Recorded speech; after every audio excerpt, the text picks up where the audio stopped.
Of course, the stock has to close in the red more than 5%. Of course, after beating earnings, after beating earnings estimate, after showing signs of recovery and consistency when it comes to the profitability of the company, showing signs of we're going back to where we were, and even beyond that, of course, the stock has to drop 5%. And this is something I posted yesterday.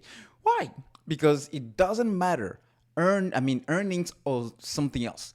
Good news that will make a stock and other stock logically run for AMC is the total opposite. So it does confirm that at least there is some type of forces behind this actually preventing the price from going up. I mean, just look at the chart of today. Right off the bat, you can see that it was already up more than 11%. But for some reason, boom. Yeah. And you can see, the market kind of, actually had a similar reversal, but the market also recovered, even if, it closed flat. I mean, look, the market closed kind of flat and the VIX dropped. But why AMC did not at least get closer to the previous close of 1252? See what I mean? But this will not continue any time longer. I mean, it has to stop at some point because they cannot simply continue to pin this at whatever tens or even 8 or 5 price they want to. All right.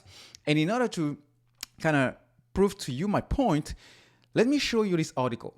Theater chain AMC beat first quarter estimates, but one analyst still says the stock is going to $1. This is such.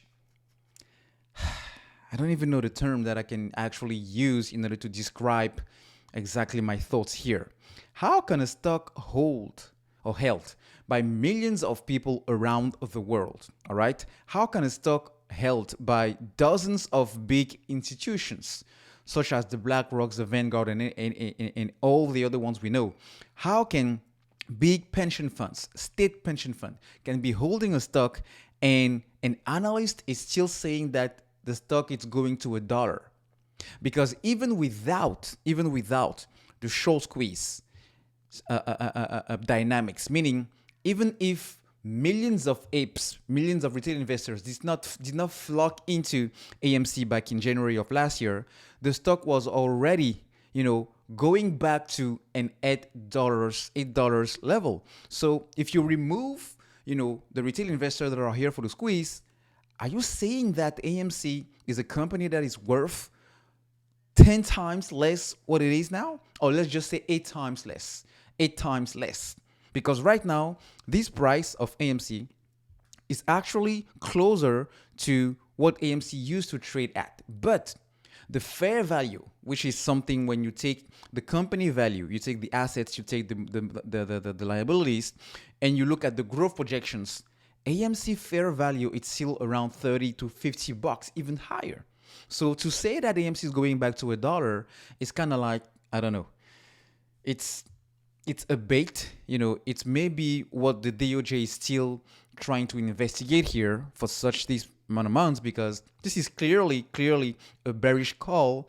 And I mean, it doesn't make sense just looking at the math. It just simply doesn't make sense. But that being said, we know that nothing makes sense with AMC, but at least the price action that we saw today confirms to me that, well, what we know is coming is definitely coming. It may not be exactly when we want it to be, but that's the case.